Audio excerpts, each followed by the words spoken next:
गुरुर्ब्रह्मा गुरुर्विष्णु गुरुर्देवो महेश्वरः गुरुर साक्षात परम ब्रह्म तस्मै श्री गुरुवे नमः।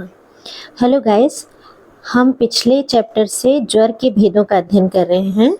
तो आज हम ज्वर के भेदों में संतत ज्वर का अध्ययन करेंगे, और वो भी किसके अनुसार? चरक संहिता के अनुसार। चरक संहिता चिकित्सा स्थान में वर्णित संतत ज्वर, संतत, सतत, अनिर्दुष्क, तृतीयक और चतुर्थक ज्वर है ना, उनमें से आज हम संतत ज्वर का यहाँ पर अध्ययन स्टार्ट कर रहे हैं।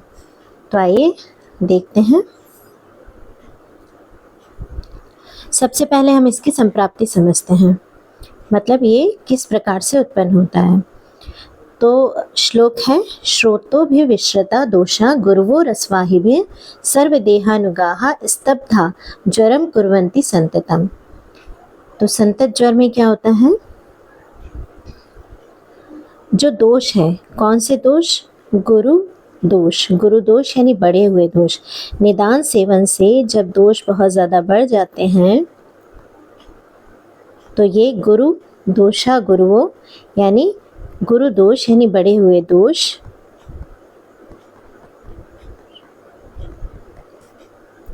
क्या करते हैं? श्रोतो भी विश्रता रसवाहिभिः यानी रसवाही श्रोतसों के द्वारा, रसवाही श्रोतसों के द्वारा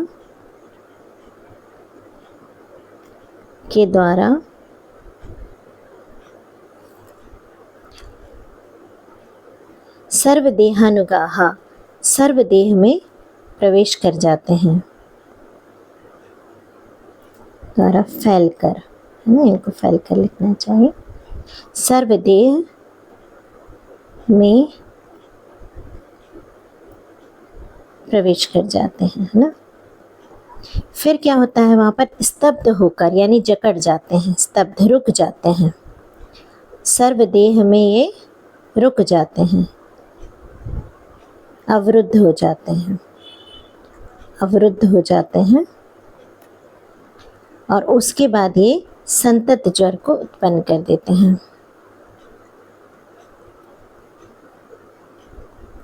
है ना, को उत्पन्न करते हैं।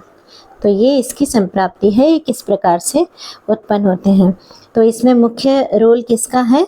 रसवाही श्रोतस, यानी प्रधान धातु भी कौन इन्वॉल्व है? प्रधान श्रोतस भी रसवाही श्रोतस है, और प्रधान धातु, क्योंकि आपने ये पढ़ा है कि जिस श्रोतस की अशुद्धि होती है या जिस श्रोतस का इन्वॉल्वमेंट होता है उसमें रहने वाली धातु या उसके द्वारा वहन की जाने वाली धातु सबसे प्रथम ही दूषित होती है। तो प्रधान धातु भी यहाँ पर क्या रहेगी? दूषित होने वाली रस धातु रहेगी। पर फिर प्रवेश किस में कर रहे हैं? दोष, यानी स्तब्ध रुके कहाँ है, अवरुद्ध कहाँ है? तो ये दोष है सर्वदेह में, सर्वदेहगत दोष है यहाँ पर, ठीक है। इस प्रकार से ये संतत ज्वर को उत्पन्न करते हैं और इनका अवरोध भी होता है, ठीक है। अब इसके बाद हम ये समझते हैं कि इनकी काल मर्यादा क्या है।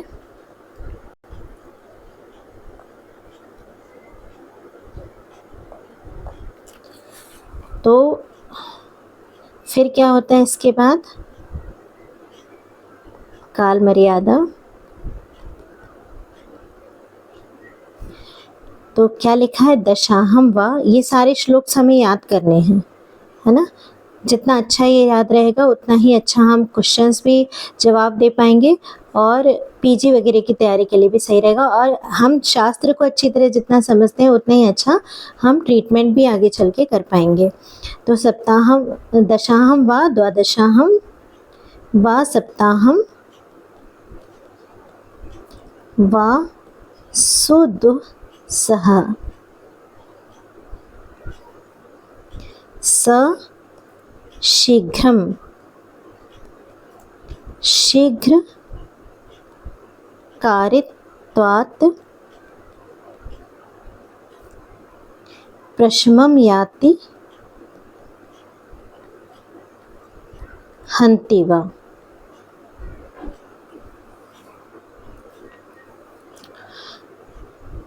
क्या बता रहे? दशाहम, द्वादशाहम व सप्ताहम व, यानी या तो 10 दिन में या 12 दिन में या 7 दिन में, है ना। सुदुस्सह, लक्षण क्या है? बहुत ज़्यादा कष्ट देने वाला है, ये कष्टकारी है। दुस्सह यानी असहनीय, पीड़ा देने वाला, कष्टकारी है ना। ऐसा ज्वर जो 10 दिन, 12 दिन, 7 दिन तक रहेगा और शीघ्रकारित्वात्, है ना। तो ये शीघ्र ही है, इससे ज़्यादा दिन तो ये टिकता ही नहीं है। तो शीघ्र है क्योंकि शीघ्रकारी है। शीघ्रकारी का मतलब होता है एक्यूट। एक्यूट होने से शीघ्र ही ये क्या करता है, दो इसके प्रभाव होते हैं, या तो प्रशमन, या तो शांत हो जाता है, और या हंति, ये मृत्यु कर देता है, मार देता है। तो या तो स्वयं रोग ठीक हो जाता है, आरोग्य की प्राप्ति हो जाती है, और या तो ये मतलब ज्वर शांत हो जाता है, या फिर ये व्यक्ति को ही मार डालता है। तो क्योंकि ये दुस्सह है, बहुत ज़्यादा कष्टकारी है, तो इसकी काल मर्यादा क्या है, या तो 7 दिन या 10 दिन या 12 दिन रहता है। और उतने में अगर ये भी आगे हम बताएंगे कि प्रशम कब हो जाता है या मृत्यु को कब प्राप्त हो जाता है। प्रशम तब हो जाएगा जबकि दोष शांत हो जाए, धातुएं शुद्ध हो जाए, तो प्रशम हो जाएगा। और अगर दोष शुद्ध नहीं हो पाते या धातुएं शुद्ध नहीं हो पाती, मल शुद्ध नहीं हो पाते, तो ये मृत्यु कर देगा। तो इस काल मर्यादा में ही व्यक्ति या तो मर जाता है या फिर ज्वर शांत हो जाता है। तो इसीलिए इसको कहा गया है शीघ्र करता है, शीघ्र ही शांत हो जाएगा या शीघ्र ही मार डालेगा, क्योंकि ये एक्यूट है ना, शीघ्रकारी है, क्रॉनिक नहीं है। ठीक है, तो ये काल मर्यादा बताई गई है। अब अगली इसकी इम्पोर्टेंट लाइन क्या है, मैं बताती हूँ आपको।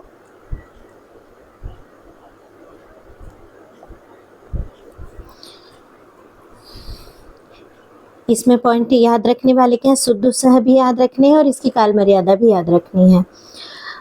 अब बताते हैं कि काल ये निष्प्रत्यनीक है, निष्प्रत्यनीक है ना।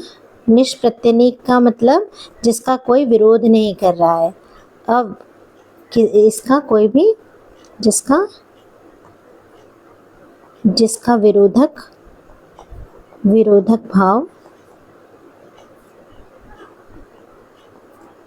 नहीं हो।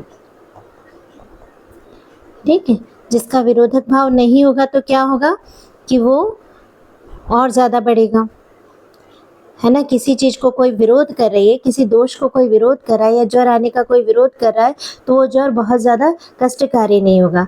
पर इसका कोई विरोधक नहीं होता। कैसे विरोधक नहीं होता, ये बता रहे हैं। काल दूष्य प्रकृति भीर दोष तुल्यो। इस बात को बहुत अच्छे से आप समझिएगा। दोष तुल्यो ही संततम।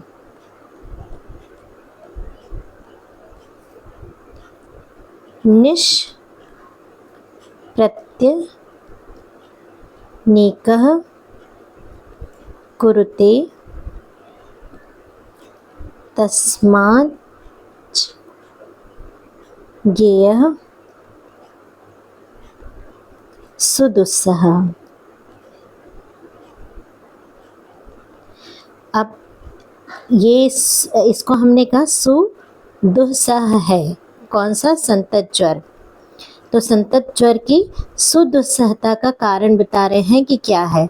तो बताते हैं कि जो ये काल है, दूष्य है और प्रकृति है। काल मतलब ऋतु, मौसम, बसंत आदि जो ऋतुएं कही हैं। दूष्य मतलब रसादी जो धातुएं कही गई हैं, और प्रकृति मतलब व्यक्ति की वातल पित्तल आदि प्रकृति।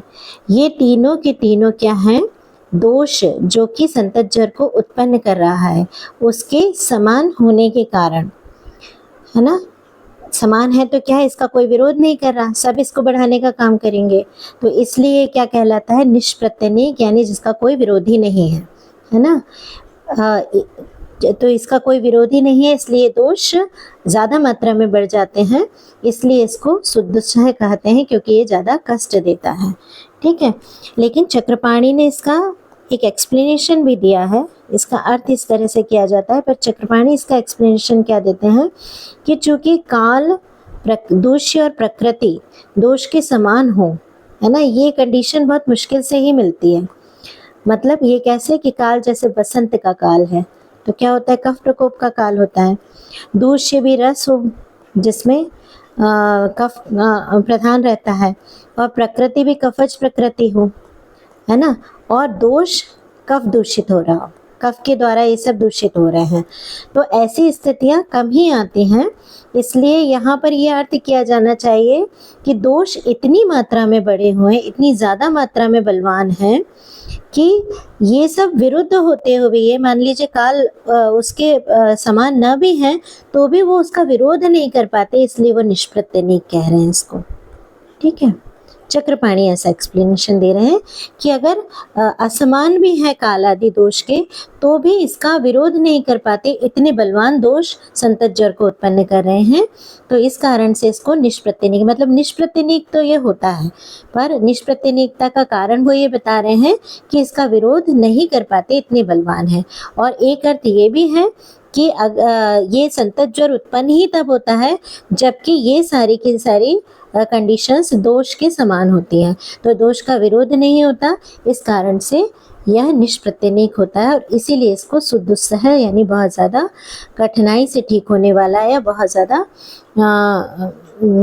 वो कष्टकारी कहा गया है। ठीक है, तो ये बात हमने समझ ली। अब हम नेक्स्ट पॉइंट पे चलते हैं।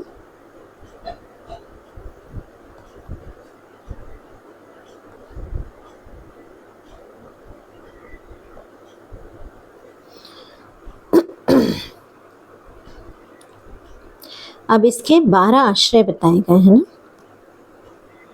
12 आश्रय। ठीक है, संतज्वर के 12 आश्रय बताए गए, तो वो क्या बताते हैं, श्लोक से समझा रही हूँ मैं। यथा धातुंस तथा मूत्रम पुरीशम चानिलादयः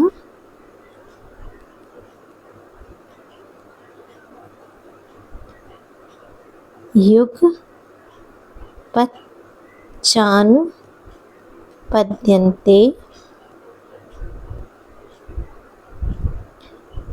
नियमात् संतते ज्वरे।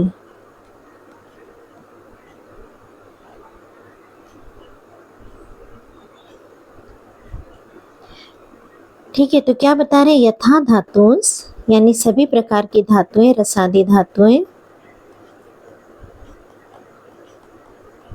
ये 7 हैं। मूत्र और पुरीश और अनिल आदि दोष यानी वात पित्त और कफ। ठीक है, तो ये 7, 8, 9, 10, 11, 12, ये 12 इसके आश्रय हैं।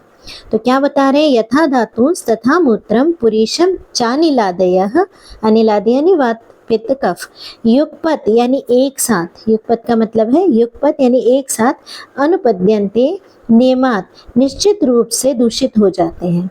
ये सभी एक साथ दूषित होते हैं किसमें, संतज्वर में। तो 12 चीज़ें एक साथ दूषित होती हैं इसमें, ये हमें याद रखना है। समस्त धातुएं दूषित होती हैं इस ज्वर में।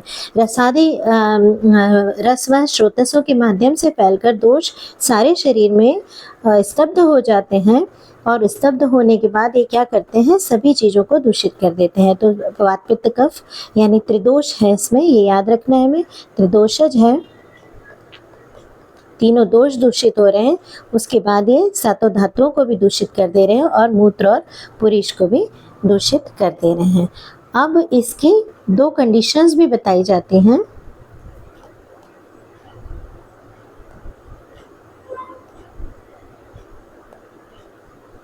देखिए अभी हमने बताया था कि या तो ये प्रशम हो जाता है यानी शांत हो जाता है, या मार देता है। तो इसमें 3 कंडीशन है, एक तो प्रशम, दूसरी हंति यानी मार देता है। और तीसरी कंडीशन एक और है कि जब ये अव्यक्त लक्षण होके लंबे समय तक, दीर्घ काल तक शरीर में रह जाता है ना, तो दीर्घ कालानुवर्तन कह सकते हैं हम। तो ये 3 कंडीशंस में ये ज्वर जा सकता है। तो इसको मैं यहाँ पर समझाती हूँ श्लोक के माध्यम से। तो कैसी कंडीशन बताई है इन्होंने? सशुद्ध्या, ये मैं आपको बता देती हूँ कि ये जो मैं पढ़ा रही हूँ वो कहाँ से है। चरक चिकित्सा स्थान अध्याय 3 का 53 से लेकर 61वें श्लोक तक। ठीक है, तो आप इसको वहाँ से देखते जाइएगा जैसे मैं पढ़ाती जा रही हूँ। तो अभी मैं आपको बता रही हूँ 57वां श्लोक। सशुद्ध्या वा अप्य शुद्ध्या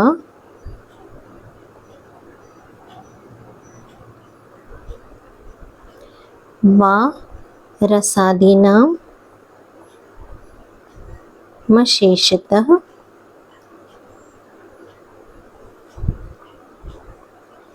सप्ताहादिषु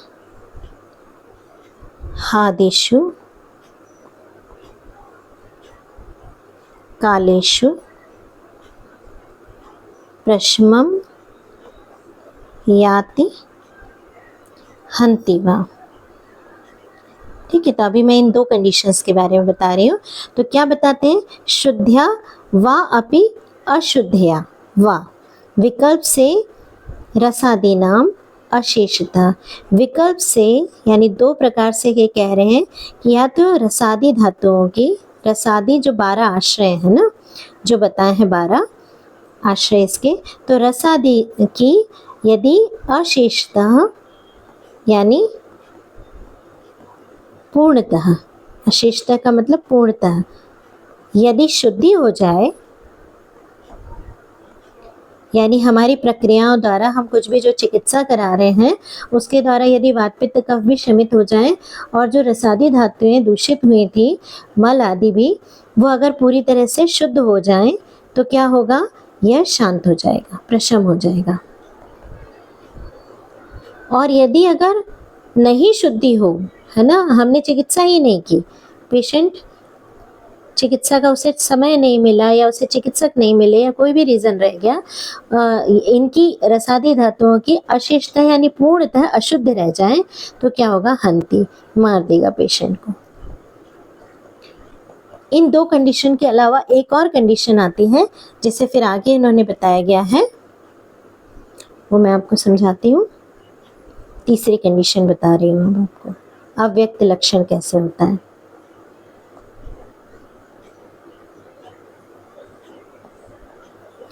तो तीसरी कंडीशन क्या बताई गई है? यदा तु नाति शुद्धयति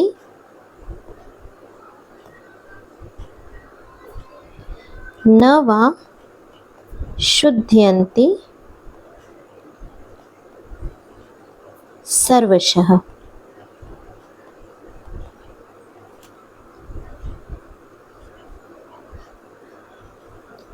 द्वादशैते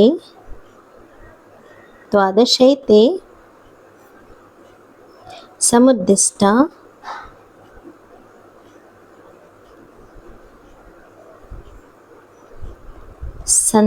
संततास्य याश्रया तदा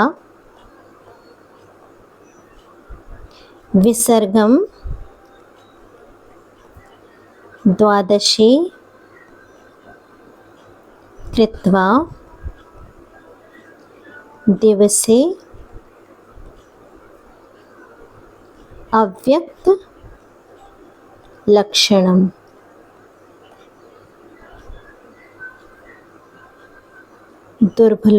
दुर्लभो शमः कालम दीर्घम आप्यनुवर्तते। ये बहुत इंपॉर्टेंट चीज़ है, ध्यान से सुनिएगा। क्या बता रहे हैं? यदा तु नाति शुद्ध्यति न वा शुद्ध्यन्ति सर्वशः। दो कंडीशन बता रहे हैं किसकी? द्वादशेते समुद्दिष्टा संततस्याश्रया तथा। हमने आपको क्या बताया अभी? 12 आश्रय हैं और 12 आश्रय भी गिना है। कौन सी? सात धातुएं, 2 मल, मूत्र पुरुष, है ना, और 3 दोष। ठीक है, ये जो आश्रय है इसके, ये 12 आश्रय यदि नाति शुद्ध्यति, ये पूर्णतः शुद्ध न हो पाए, यानी ये 12 के 12 आश्रय कुछ शुद्ध रहें कुछ अशुद्ध रह जाए, ऐसे, है ना, पूर्णतः शुद्ध ना हो, उसमें विकृति बाकी रह जाए, न हो, या फिर नाति न वा शुद्ध्यन्ति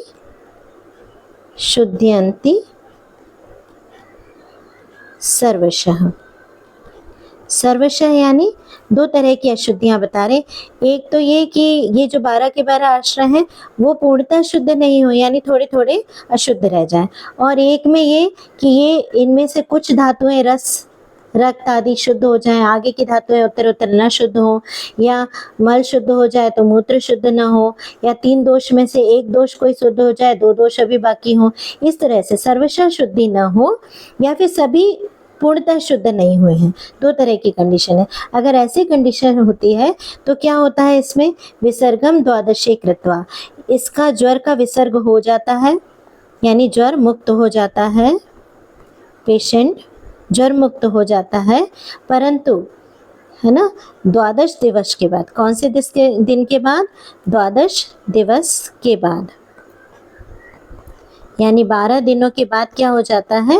पेशेंट ज्वर मुक्त हो जाता है, यानी ज्वर का विसर्ग हो जाता है, पर अव्यक्त लक्षण हो जाता है। ज्वर है अंदर, ज्वर खत्म नहीं हुआ है रोगी से, रोगी को आरोग्य नहीं प्राप्त हुआ है, ज्वर क्या हो गया? अव्यक्त लक्षण हो गया, लक्षण नहीं दिखाई दे रहा है। तब क्या होता है इसका? दुर्लभोपशमः, तब इसका उपशम क्या हो जाता है? दुर्लभ हो जाता है। अब ये उपशम इतनी इजीली नहीं होगा, ये शमित नहीं होता, शांत नहीं होता, अंदर रहता है ना, व्यक्ति का अव्यक्त लक्षण होके व्यक्ति के शरीर के अंदर रहता है। और क्या करता है? कालम दीर्घम अपि अनुवर्तते, दीर्घ काल तक अनुवर्तन करता है, यानी दीर्घ काल तक शरीर में रहता है, में बना रहता है। यानी अब क्या हो गया? ये रहता है, ये क्या हो गया? अब क्रॉनिक हो गया, है ना, चिरकारी की जगह चिरकारी हो गया, ये शीघ्रकारी की जगह अब क्या हो गया? चिरकारी हो गया। तो ये भी कंडीशन इस ज्वर की, संतत ज्वर की आ जाती है। ठीक है, तो क्या करना है अब इसमें यही कहा गया है कि ये कंडीशंस हमें क्यों बताई जा रही हैं कि हमें इस बात का ध्यान रखते हुए क्या करना है? इति बुद्धवा, यानी इस बात को जानकर, ये जो चीज़ें बताई गई हैं आपको सब जानकर, ज्वर के इन लक्षणों को जानकर, इस तरह की प्रक्रियाओं को जानकर कि ये प्रशम भी हो सकता है, मार भी सकता है, और किन किन कारणों से ऐसा होता है, और ये अव्यक्त लक्षण होकर दीर्घ काल तक रह भी सकता है। तो इति बुद्ध्वा ज्वरम वैद्य उपक्रामेतु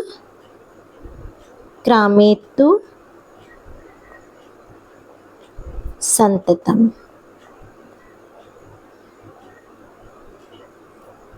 क्रियाक्रम विधौ युक्तः प्रायः प्राग तर्पणैः। तो क्या करना है? जब हम इसकी ये सारी चीज़ें जान जाते हैं तो उस वैद्य को क्या करना है कि इनका जो उपक्रम है, क्रियाक्रम विधौ युक्त है, युक्ति पूर्वक इस प्रक्रियाओं को जानते हुए कि इसकी ये 3 गतियां होती हैं, तो उस हिसाब से हमें उसके क्रियाक्रम यानी विधि पूर्वक चिकित्सा चलानी है। युक्ति पूर्वक विधि पूर्वक उसको देखते हुए चिकित्सा चलानी है, चिकित्सा करें।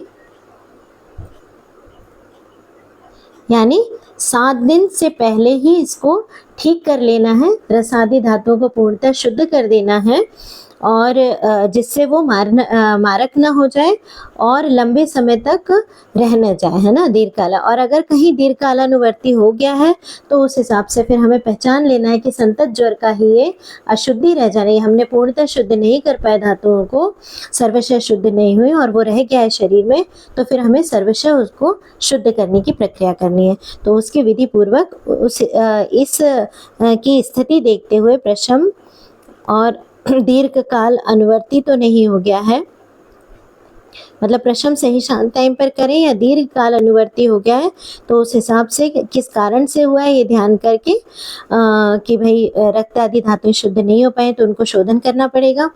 तो ये सब करके विधि पूर्वक क्रियाक्रम की विधि अपनानी है। और उसमें इम्पॉर्टेंट चीज़ क्या है, ये बहुत इम्पॉर्टेंट है कि सबसे प्रथम क्या करना है, प्रायः जनरली क्या करना है, प्राक यानी क्रियाक्रम विधि की पूर्व विधि क्या है, अपतर्पण है। अपतर्पण के द्वारा इसे चिकित्सा करना है, क्योंकि हमारा मेन एम क्या है, ये 12 आश्रय जो हैं इन्हें शुद्ध करना है। ठीक है, तो प्राक अपतर्पण है, यानी सबसे पहले हम उसको लंघन करा के और उसको तुरंत ही आश्रयों की शुद्धि स्टार्ट कर देते हैं। तो ये प्राक अपतर्पण ही सबसे पहले अपतर्पण कर्म करा के और विधि पूर्वक, ऐसा नहीं है कि सिर्फ यही चिकित्सा है, जो भी आगे ज्वर की चिकित्सा बताई जाएगी पूरी, क्योंकि चिकित्सा स्थानीय चल रहा है, तो उन चिकित्सा विधियों में से जो हमारे लिए आवश्यक हो उस तरह की करें। और उसमें भी चिकित्सा विधियों का सबसे पहला वो क्या रहती है, विधि अपतर्पण की विधि रहती है। तो इस तरीके से ये संतत ज्वर का पूरा डिटेल बता दिया गया है। अब हम इसके बाद आपको सतत आदि ज्वर यानी सतत अन्य दुष्क तृतीयक और चतुर्थक ज्वर एक साथ में समझाएंगे। तब तक के लिए नमस्कार। इसे लाइक और सब्सक्राइब करना ना भूलें, ताकि आपको इसके आगे के भी पॉइंट्स समझने के लिए मिलते रहें, और जिन्हें भी ये समझना है उन तक भी ये पहुंच सके। तो आप इसे शेयर करना भी ना भूलें। Thank you so much.